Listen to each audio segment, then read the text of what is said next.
Hello everyone, welcome back to my YouTube channel. मैं करुणा जोशी, आपकी English educator. कल की जो हमारी क्लास थी वो एडजेक्टिव्स को लेकर थी। एडजेक्टिव क्या होते हैं, कितने तरह के होते हैं, वो सारी चीजें हमने जान ली थी। आज उसी क्लास को आगे बढ़ाते हैं और कुछ डिटरमाइनर्स के बारे में पढ़ते हैं। डिटरमाइनर्स भी एडजेक्टिव ही होते हैं, ये फिक्स्ड होते हैं कुछ, तो आज उनको सीख लेते हैं। पहले हम बात करते हैं डिग्रीज की। डिग्रीज क्या होती है? देखो, एडजेक्टिव अगर मैंने कहा Ram is a good boy, तो राम क्या है? नाउन है, नाउन के बारे में बताया गुड, तो वो क्या है? हमारा एडजेक्टिव है। लेकिन अगर मुझे बात करनी हो कि राम श्याम से ज्यादा अच्छा है, तो इसको मैं कैसे कहूंगी? क्योंकि यहाँ पे भी मैं एडजेक्टिव ही यूज कर रही हूँ, लेकिन मैंने दोनों में कंपैरिजन किया है, तो उसको हम कैसे समझेंगे? तो वो सारी चीजें आज हम जान लेते हैं। देखो, एडजेक्टिव डिग्रीज।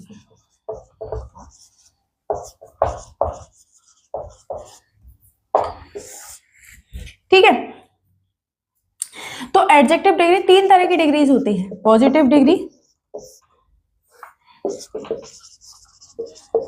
कंपैरेटिव डिग्री,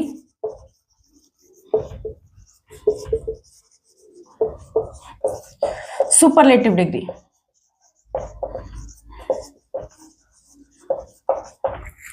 ठीक है, तो पॉजिटिव डिग्री कौन सी होती है, कंपैरेटिव डिग्री कौन सी होती है और सुपरलेटिव डिग्री कौन सी होती है, वो सारी चीजें समझ लेते हैं। पॉजिटिव डिग्री में क्या होता है? पॉजिटिव डिग्री में हम सिर्फ एक नाउन के बारे में, एक प्रोनाउन के बारे में बताते हैं। कंपैरेटिव डिग्री में हम दो लोगों के बीच में कंपैरिजन करते हैं। सुपरलेटिव डिग्री में हम ग्रुप ऑफ नाउन में से किसी एक को बेहतर या किसी एक को बेस्ट बता रहे होते हैं, यानी कि ग्रुप ऑफ नाउन से उसको कंपैरिजन किया गया होता है। जैसे मैंने लिखा टॉल, टॉलर और टॉलेस्ट। ज्यादातर केस में क्या होता है? ER और EST लग के हमारी डिग्रीज को डिफाइन करते हैं। ये कंपैरेटिव डिग्री के लिए और ये सुपरलेटिव डिग्री के लिए। फिर मैंने लिखा गुड, बेटर। गुड की कंपैरेटिव डिग्री कौन सी होती है? बेटर, और सुपरलेटिव डिग्री होती है बेस्ट। ऐसे ही बैड की कंपैरेटिव डिग्री क्या होती है? वर्स, और superlative worst. Cold, colder, coldest. Next है, जैसे जिन वर्ड के लास्ट में क्या लगा हो, कोई भी सफिक्स लगा हो, ये फुल क्या है? सफिक्स है, तो उसके लिए हम मोर और मोस्ट यूज करते हैं। मोर ब्यूटीफुल और मोस्ट ब्यूटीफुल। ऐसे ही इंटेलिजेंट, मोर इंटेलिजेंट और मोस्ट इंटेलिजेंट। ठीक है, और भी बहुत सारी डिग्रीज होती हैं, और भी बहुत सारी डिग्रीज होती हैं जिनको हम इस तरह से बनाते हैं। अब इनको यूज किस तरह से करते हैं वो सीख लेते हैं। देखो, डिग्रीज को किस तरह से यूज करते हैं। सपोज मैंने लिखा Radha is a dash girl. यहाँ पे हमारा जो एडजेक्टिव है वो क्या है? टॉल। फिर मैंने लिखा राधा इज डैश देन सुमन। यहाँ पे भी हम टॉल की ही बात कर रहे हैं। नेक्स्ट है Radha is the dash of the class. ठीक है, यहाँ पे मैं टॉल की बात कर रहा हूँ। अब एक चीज देखो, यहाँ पे मेरा कंपैरिजन किसी के साथ नहीं है, राधा का कंपैरिजन मैंने किसी के साथ नहीं किया है। तो जब कोई कंपैरिजन नहीं होता तब हम किस डिग्री की यूज करते हैं? हम पॉजिटिव डिग्री का यूज करते हैं, जो कि क्या है? टॉल है। मैंने देखा यहाँ पे ये जो देन वर्ड है, ये क्या बता रहा है? कंपैरिजन बता रहा है। ठीक है, कंपैरिजन बता रहा है। कंपैरिजन बताने के लिए हम क्या यूज करते हैं? THAN यूज करते हैं। देखो, THEN और THAN, ये कंपैरिजन करने के लिए आता है। ठीक है, और ये किसके लिए आता है? इसका मतलब होता है तब। समझे? तो इन दोनों में कभी कंफ्यूज नहीं होना है। दूसरी चीज, कंपैरिजन करने के लिए यूज होता है, तो यहाँ पे कौन सी डिग्री आएगी, कंपैरेटिव डिग्री आएगी, जो कि क्या होती है, डॉलर। लेकिन अगर हम सबसे जनरल ग्रुप से, जनरल ग्रुप क्या है यहाँ पे, क्लास, जनरल ग्रुप से अगर कंपैरिजन कर रहे हैं तो हम यहाँ पे सुपरलेटिव डिग्री यूज करेंगे, या फिर ये कह लो दा आपको बताता है कि आपको सुपरलेटिव डिग्री यूज करनी है। तो यहाँ से आपको क्या पता चल जाता है, हमें टॉलेस्ट वर्ड यूज करना है, ठीक है। तो हमारी डिग्री क्या आ जाएगी, यहाँ पे सुपरलेटिव डिग्री आ जाएगी। इतना क्लियर है। एक और सेंटेंस समझ लेते हैं। मैंने लिखा Shyam is a smart boy. फिर मैंने लिखा Shyam is smarter than Mohan. फिर मैंने लिखा Shyam is the smartest boy of the class. समझ आया आपको? तो यहाँ पे मैंने जनरल ग्रुप के साथ इसका कंपैरिजन किया है। यहाँ पे दो लोगों में कंपैरिजन हो रहा है, तो हम कंपैरेटिव डिग्री यूज करेंगे। आई होप ये सारी चीजें आपको क्लियर हो गई होंगी। ऐसे ही अब नेक्स्ट बात करते हैं ईच और एवरी की। ईच और एवरी, इनके बाद जो नाउन होता है वो हमेशा किस में लगता है, सिंगुलर फॉर्म में लगेगा, सिंगुलर नाउन रहेगा हमेशा। और इनके बाद जो वर्ब आएगी वो भी कैसी रहेगी, सिंगुलर वर्ब ही रहेगी, ठीक है। इनके बाद तुरंत बाद में जो नाउन आएगा वो भी सिंगुलर होना चाहिए, तुरंत बाद में जो इनके लिए जो वर्ब आएगी वो भी कैसी होनी चाहिए, सिंगुलर होनी चाहिए।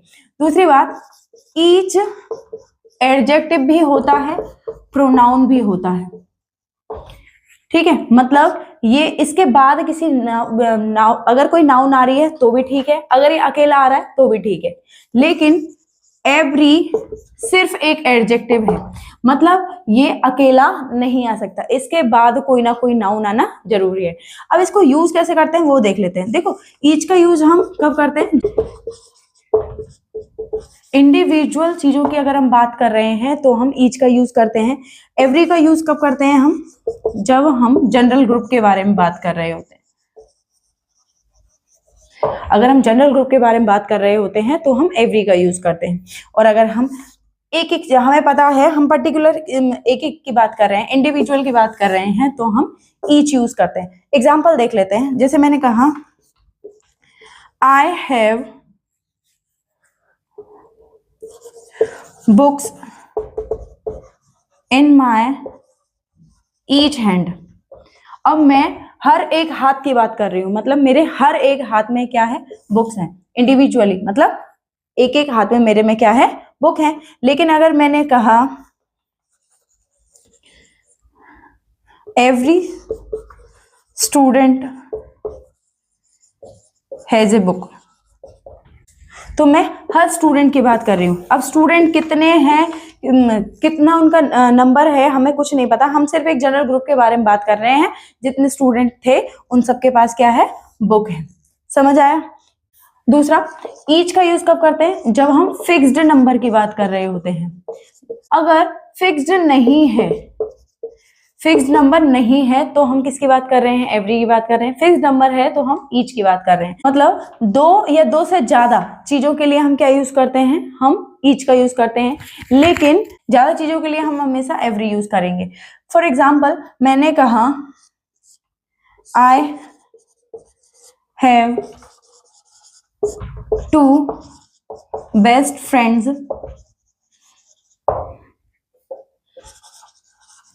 each one is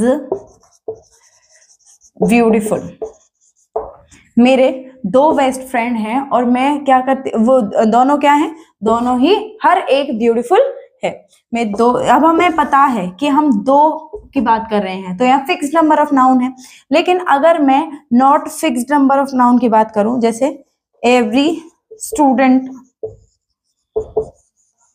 was happy, सारे स्टूडेंट क्या थे, हैप्पी थे। तो यहाँ पे जनरल ग्रुप की बात कर रहे हैं, या फिर नंबर फिक्स्ड नहीं है, कितने स्टूडेंट की हम बात कर रहे हैं, इसलिए यहाँ पे क्या आएगा, हमारा एवरी आएगा। ठीक है।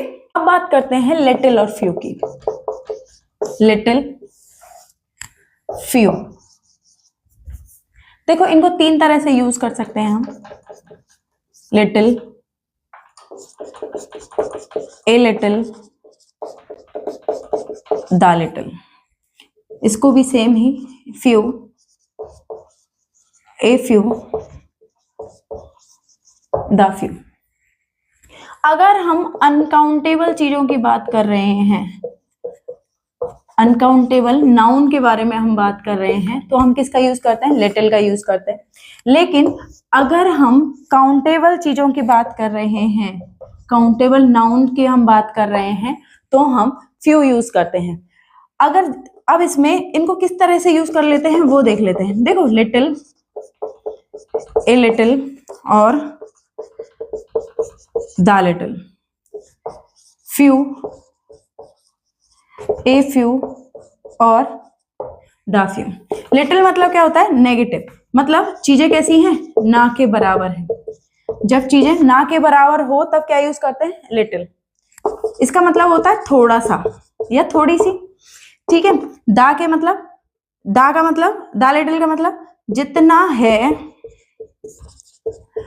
उतना सब, जितना अवेलेबल है उतना सब हम बात कर, उतने सब की हम बात कर रहे हैं। ऐसे यहाँ पे इसका मतलब होता है ना के बराबर, इसका मतलब है थोड़े से, इसका मतलब है जितना है उतना सब, ठीक है, जितना है उतना सब। अब इनको किस तरह से यूज करते हैं, एग्जांपल्स के थ्रू समझते हैं। मैंने लिखा I have little knowledge of computers, ठीक है। कंप्यूटर्स की मेरे को क्या है, लिटिल नॉलेज है, मतलब इसका मतलब नॉलेज क्या है, अनकाउंटेबल है, इसलिए हमने यहाँ क्या लिखा है, लिटिल। और लिटिल से मतलब है ना के बराबर, कंप्यूटर की क्या है, ना के बराबर जानकारी है मुझे। फिर मैंने लिखा I have a little water in my bottle that is enough for me। मेरे पास बॉटल में थोड़ा सा पानी है, बॉटल अनकाउंटेबल होता है और यहाँ पे ये क्या है, थोड़ा सा पानी है, तो वो मेरे लिए क्या है, काफी है। तो यहाँ पे मैं पॉजिटिव साइन दिखा रही हूँ। नेक्स्ट अगर मैं बात करूं, he has wasted the little money he had in gambling। he had हमें क्या बता रहा है, जितना है, जितना उसके पास थी, जितना मनी उसके पास थी, उसने सारी की सारी गैम्बलिंग में वेस्ट कर दी। इतना क्लियर हुआ। अब हम इसको काउंटेबल नाउन में किस तरह यूज कर सकते हैं वो सीखते हैं, फ्यू को यूज करना सीखते हैं। अगर हमारा नाउन काउंटेबल आए तो हम किसका यूज करेंगे, तो हम फ्यू का यूज करेंगे। जैसे मैंने लिखा few women can avoid talking. आपको पता है कुछ ही औरतें ऐसी होती हैं जो टॉकिंग को क्या कर सकती है, अवॉइड कर सकती है, बिना बात करे रह सकती हैं। ज्यादातर तो औरतें बोलती ही रहती हैं। लेकिन मैंने लिखा he asked me a few questions. उसने मुझसे कुछ थोड़े से क्वेश्चन पूछे। क्वेश्चंस को काउंट कर सकते हैं, हमने क्या लिखा यहाँ पे, ए फ्यू।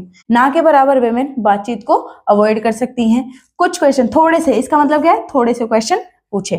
फिर मैंने बोला the few books he had were stolen by the thief. ठीक है, द फ्यू मतलब जितनी बुक्स उसके पास है, ही हैड से पता चला है जितनी बुक्स उसके पास थी वो सारी की सारी कौन चुरा के ले गया, चोर चुरा के ले गया। इतना क्लियर है। अब हम समझेंगे सम और एनी। सम और एनी को किस तरह यूज करते हैं वो सीख लेते हैं। देखो सम और एनी, पहली बात ये है, ये काउंटेबल और अनकाउंटेबल दोनों ही तरह के नाउन के लिए आता है। ठीक है, काउंटेबल के साथ भी आता है और अनकाउंटेबल के साथ भी आता है। फर्क क्या है वो समझ लेते हैं। देखो सम हमेशा पॉजिटिव सेंटेंस के साथ आएगा। अगर हमारा सेंटेंस पॉजिटिव है, उसमें कोई भी नेगेटिविटी नहीं है, तो हमारा तो हम क्या यूज करेंगे, सम यूज करेंगे। लेकिन अगर हमारा सेंटेंस नेगेटिव है या फिर इंटेरोगेटिव है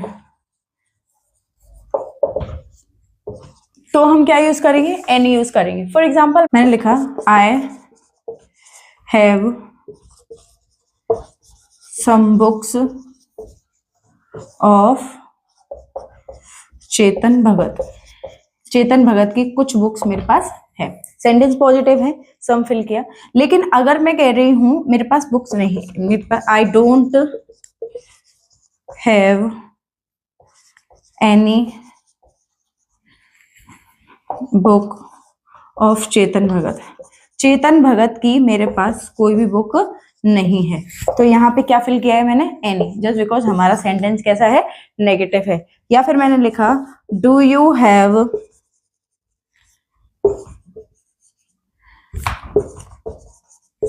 any book of Chetan Bhagat. ठीक है, तो हमारा जो सेंटेंस है वो कैसा हो जाता है, इंटेरोगेटिव सेंटेंस हो जाता है। इंटेरोगेटिव सेंटेंस के साथ और नेगेटिव सेंटेंस के साथ हम एनी फिल करते हैं। लेकिन अगर हमारा सेंटेंस पॉजिटिव है तो हम किसका यूज करते हैं, सम का यूज करते हैं। इतनी चीजें क्लियर हुई। देखो अब यहाँ पे ये चीजें क्लियर हो गई हैं। लेकिन कई बार क्या होता है, सेंटेंस इंटेरोगेटिव है लेकिन उसके बावजूद भी आपको सम दिखाई देगा, सम लिखा हुआ वहां पे दिखाई देगा। तो वो कैसे, वो सेंटेंस कैसा होगा, वुड से, मतलब वुड से स्टार्ट होगा। Would you like to have some coffee. ठीक है, अब ये सेंटेंस कैसा है, अब ये सेंटेंस क्वेश्चन में है लेकिन फिर भी हमने इसमें सम यूज किया है। ये ऐसा इसलिए है, बहुत सारे स्टूडेंट को इसमें बहुत कंफ्यूजन होती है कि सेंटेंस इंटेरोगेटिव है, हेल्पिंग वर्ब से स्टार्ट हुआ है, फिर भी हम यहाँ पे सम क्यों लिख रहे हैं। तो वो इसलिए लिख रहे हैं क्योंकि हमारा जो ये सेंटेंस है वो कोई ऑफर दे रहा है। ये नेगेटिव सेंटेंस नहीं है, ये क्या कर रहा है, ऑफर दे रहा है। ऑफर देने के लिए हम क्या यूज करते हैं, वुड का यूज करते हैं। कोई भी चीज के लिए, किसी के लिए हम अगर ऑफर दे रहे हैं तो हम वुड का यूज करेंगे और ये सेंटेंस कैसा होगा, पॉजिटिव माना जाएगा और यहाँ पे सम आएगा। इतना क्लियर है। आई होप इसके बाद, यहाँ तक सीखने के बाद आपको इनमें कोई कंफ्यूजन नहीं होगा। देखो ऐसे ही मच और मैनी है। मच का यूज हम अनकाउंटेबल नाउन के लिए करते हैं और मैनी का यूज हम किसके लिए करते हैं, काउंटेबल नाउन के लिए। ठीक है, मच का यूज हम अनकाउंटेबल नाउन के लिए करते हैं, मैनी का यूज हम काउंटेबल नाउन के लिए करते हैं। जैसे मैंने बोला I don't have much money to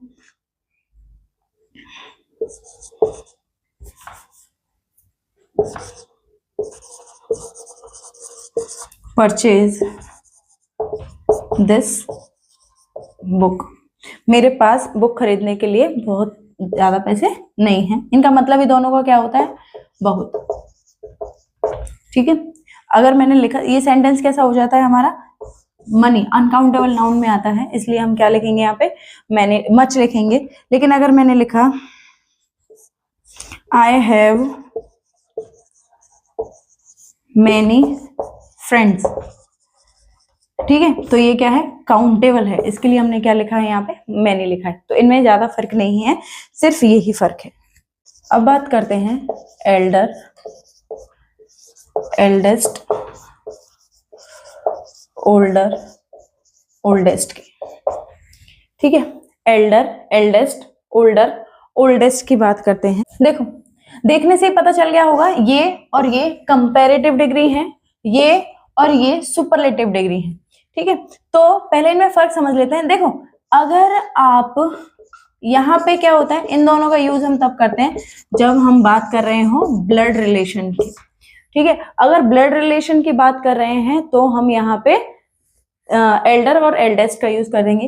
लेकिन किसी और से बड़ा या छोटा, किसी दूसरे से हम बात कर, जब हम ब्लड रिलेशन नहीं हो, किसी और से कंपैरिजन कर रहे हैं, तब हम ओल्डर और ओल्डेस्ट का यूज करते हैं। दूसरी इंपॉर्टेंट बात क्या है, इसके साथ जब कंपैरिजन कर रहे होते हैं तो हम टू प्रेपोजिशन यूज करते हैं। लेकिन अगर ओल्डर के साथ आप यूज कर रहे हो, ओल्डर का यूज कर रहे हो, तब आप देन का यूज करते हैं, ठीक है। अगर एग्जांपल करें तो Radha and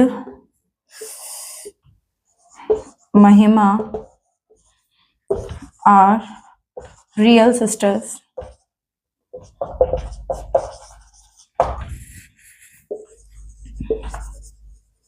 Radha is elder to Mahima. समझ गए? यहाँ पे मैंने राधा का कंपैरिजन महिमा के साथ किया है और क्या यूज किया है, टू यूज किया है।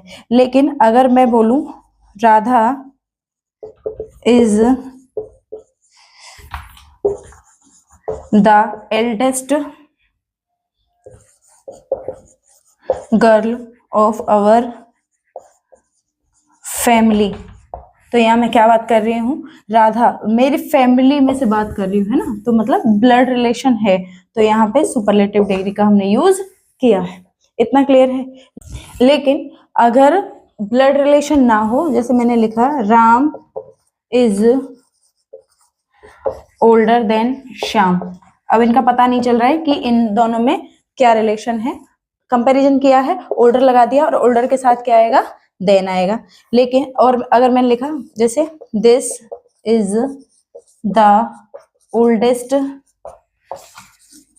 कॉलेज ऑफ आवर सिटी, हमारी सिटी का ये सबसे पुराना कॉलेज है, तो यहाँ पे मैंने क्या लिखा, सुपरलेटिव डिग्री के साथ दा लिखा है और यहाँ पे पुराने के लिए यूज कर रहे हैं, ठीक है। तो आई होप इतनी चीजें आपको क्लियर हो गई होंगी। तो आज के लिए इतना ही। कैसी लगी आपको ये क्लास, आप कमेंट करके जरूर बताइएगा, और अगर हमारी क्लास पसंद आई है तो आप इसको लाइक एंड शेयर जरूर करिएगा, और अगर आप चैनल पे पहली बार आए हैं तो चैनल को सब्सक्राइब करना मत भूलिएगा। Thank you.